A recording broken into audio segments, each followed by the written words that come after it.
News पर views में आप सबका स्वागत है। अब बात करेंगे एक और नई कंपनी की जो शेयर बाजार में उतरने की कर रही है तैयारी और इसका आईपीओ आने के लिए तैयार है। कल से खुलेगा आईपीओ। कंपनी का नाम है विंडलास बायोटेक।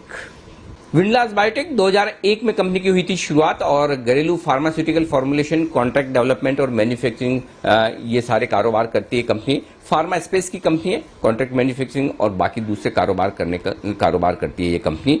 आइए पहले आपको इश्यू की जानकारी दे दूं।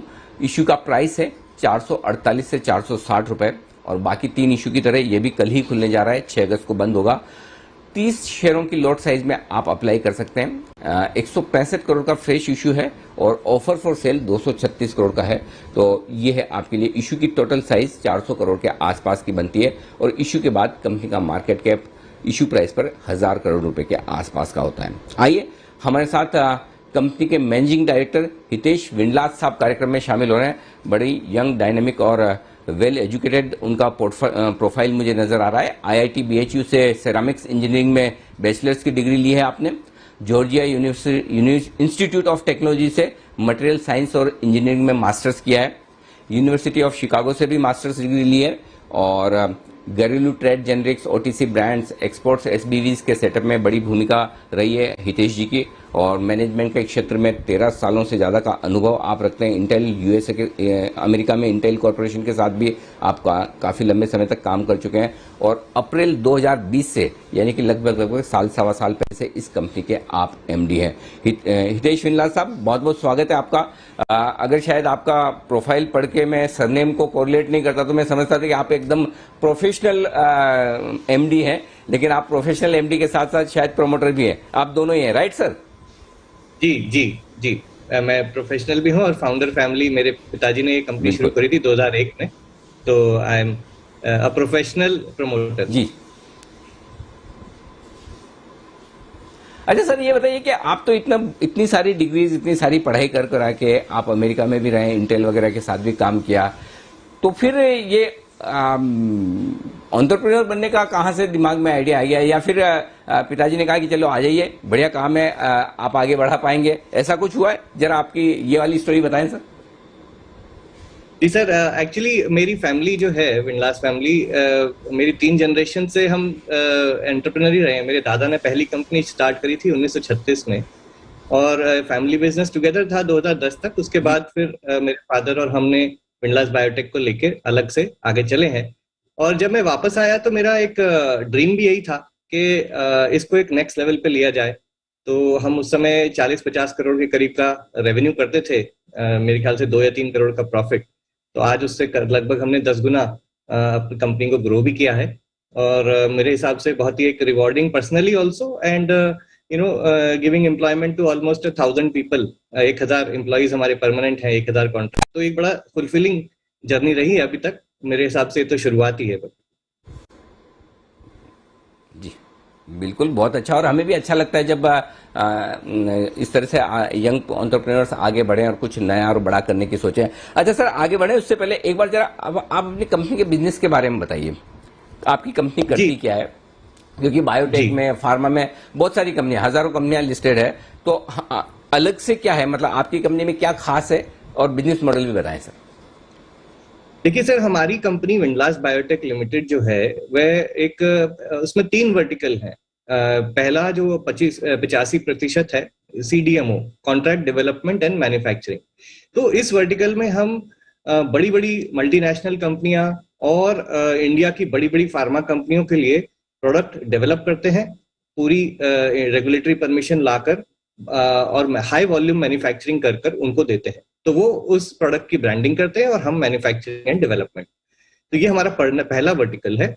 सेकंड वर्टिकल है ट्रेड जेनरिक्स। तो जैसा कि आप लोग सब जानते हैं कि इंडिया में ऑलमोस्ट 6.5 लाख गांव और कस्बे हैं जहां पे डॉक्टर्स भी कम हैं और केमिस्ट शॉप से ही डिस्पेंसिंग होती है मेडिसिन की।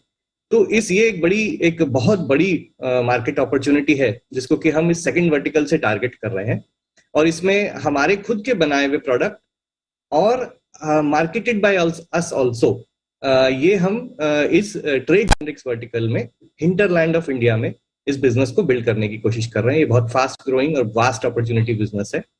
एंड थर्ड वर्टिकल है हमारा एक्सपोर्ट्स, तो जिसमें हम ROW मार्केट्स जैसे कि south east Asia, Africa, CIS countries, इन कंट्रीज को टारगेट करके इसे बिल्ड कर रहे हैं। तो फर्स्ट वर्टिकल हमारा 85% है contribution to the revenue, second vertical 10% और एक्सपोर्ट्स जो है वो 5%। तो ये हमारा एक तरीके से बेसिक जी जी।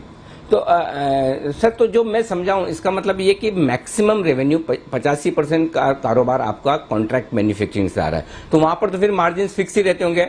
आपको ऑर्डर देने वाली कंपनियों को भी पता है कि आपकी कॉस्ट ऑफ रॉ मटेरियल क्या है, कॉस्ट ऑफ मैन्युफैक्चरिंग क्या है और हमें कितने में बेचना है। तो ये जो मार्जिन फिर आपके 12.5 से 13% की रेंज में है पिछले 3 सालों के, ये ऐसे के ऐसे रहेंगे, न कम होंगे न ज्यादा? सर, इसमें एक्चुअली क्या है कि देयर आर 2 मॉडल ऑपरेट करते हैं इंडस्ट्री में। एक जहां पे कि कॉन्ट्रैक्ट मैन्युफैक्चरिंग है और एक जहां पे कॉन्ट्रैक्ट डेवलपमेंट एंड मैन्युफैक्चरिंग है। तो जो पहला वर्टिकल है उसमें लगभग केवल 1% हमारा कॉन्सेंट्रेशन है। 99% हमारे बिजनेस जो है कॉन्ट्रैक्ट डेवलपमेंट एंड मैन्युफैक्चरिंग से है। तो इसमें ये प्रोडक्ट जो बनाए गए हैं इनमें हमारी टीम, R&D टीम ने ही आइडिएट किया है, उसी को हमने R&D लेवल पे, बैच लेवल पे बनाया, रेगुलेटरी परमिशन लेके आए, स्टेबिलिटी डेटा, स्केल अप और सारी टेक्नोलॉजी और प्रोसेस रेसिपी की ओनरशिप हमारी है। तो इस के चलते इस प्रोडक्ट में प्रोडक्ट बाय प्रोडक्ट मार्जिन काफी वेरी करते हैं, पर हमारे कस्टमर्स जानते हैं, ये बात आपकी सच है। पर जैसे जैसे हम क्रॉनिक और सब क्रॉनिक सेगमेंट में ऑपरेट करते हैं और उसके साथ ही हम कॉम्प्लेक्स जेनरिक्स में ऑपरेट करते हैं, फिक्स डोज कॉम्बिनेशन जहां पे कि immediate release, delayed release, extended release profile की ड्रग्स को लेकर आते हैं हम। तो इन सेगमेंट्स में जैसे डायबिटीज, कार्डियोवैस्कुलर, न्यूरोसाइकेट्री, गैस्ट्रोएंटोलॉजी, इन सभी सेगमेंट्स में मार्जिन इंप्रूवमेंट का स्कोप है विद न्यू प्रोडक्ट्स कमिंग। और हमारा फोकस भी ये रहता है कि हम एक इनोवेशन वेलोसिटी और एफिशिएंट मैन्युफैक्चरिंग, ये दोनों चीजों को साथ में लेकर आगे बढ़ें।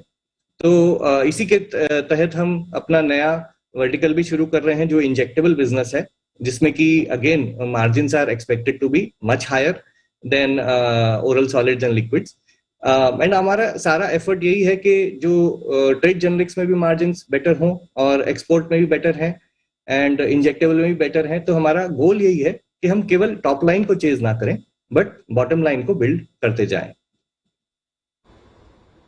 तो सर, जो ये नया इंजेक्टेबल बिजनेस की आप बात कर रहे हैं, ये भी सेम कॉन्ट्रैक्ट मैन्युफैक्चरिंग वाला ही होगा या यहाँ पर आप अपना ब्रांड बनाकर बेचेंगे?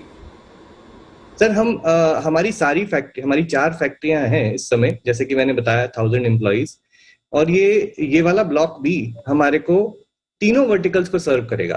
तो इसमें हम प्रोडक्ट्स जो खुद बनाएंगे वो हम कॉन्ट्रैक्ट मैन्युफैक्चरिंग वर्टिकल में भी बेचेंगे और ट्रेड जेनरिक्स वर्टिकल में हम डायरेक्ट हॉस्पिटल्स को जो सप्लाई होगी इंजेक्टेबल प्रोडक्ट्स की, उसमें हम पार्टिसिपेट करेंगे अपनी टीम के तहत। और थर्ड जो एक्सपोर्ट वर्टिकल है, साउथ ईस्ट एशिया और अफ्रीका और CIS कंट्रीज, वहां पे जो पर्टिकुलर इंजेक्टेबल्स हम बनाने जा रहे हैं, जैसे कि lyophilized vials, liposomal injections and prefilled syringes, उनका बहुत अच्छा मार्जिन प्रोफाइल अवेलेबल है इन दीज कंट्रीज। तो हम तीनों वर्टिकल्स को सर्व करेंगे with this block as well. ठीक बात है। अच्छा सर, ग्रोथ आपकी इंप्रेसिव है, 3 सालों की मैं देख रहा था। अब ये बताएं कि जो इन्वेस्टर्स आपके IPO की तरफ देख रहे हैं और पैसा लगाने के बारे में सोचें, उन्हें एक जरा आपका मैनेजमेंट का, कंपनी का विजन बताइए। अगले 3-5 साल में आप कहाँ देख रहे हैं अपनी कंपनी को? किस तरह की ग्रोथ आप अपने लिए चाहते हैं, अपनी कंपनी के लिए चाहते हैं?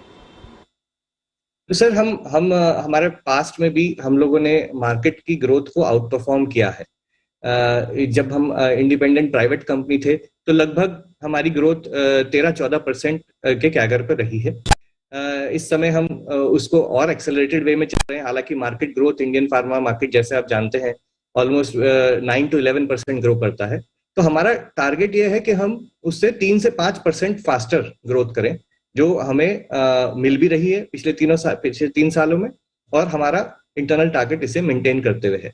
पर ये केवल हमारा एक जो है ऑर्गेनिक ग्रोथ का प्लान है। इसके अलावा हमने जैसे कि अपने RHP और डॉक्यूमेंट में भी कहा है हम एक्टिवली ग्रो करना चाहते हैं by also acquiring complementary assets, जैसे कि इंजेक्टेबल हम खुद बनाने जा रहे हैं, वैसे अदर डोजेज फॉर्म्स भी हैं जो हम अपने तीनों वर्टिकल में कमर्शलाइज कर सकते हैं और बहुत अट्रैक्टिवली ग्रो कर सकते हैं।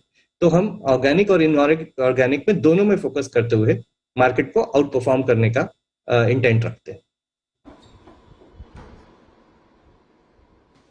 ओके, तो चलिए ये है आपके लिए आगे का प्लान और विजन। हितेश विंडला साहब, बहुत बहुत शुक्रिया आपका हमारे लिए वक्त निकालने के लिए। उम्मीद करते हैं कि आपके आईपीओ को बढ़िया रेस्पॉन्स मिले और प्राइमरी बाजार से सेकेंडरी मार्केट में आपकी जो पारी की शुरुआत हो रही है वो दमदार, लंबी और बेहतरीन हो। धन्यवाद जी बिजनेस के साथ जुड़ने के लिए सर।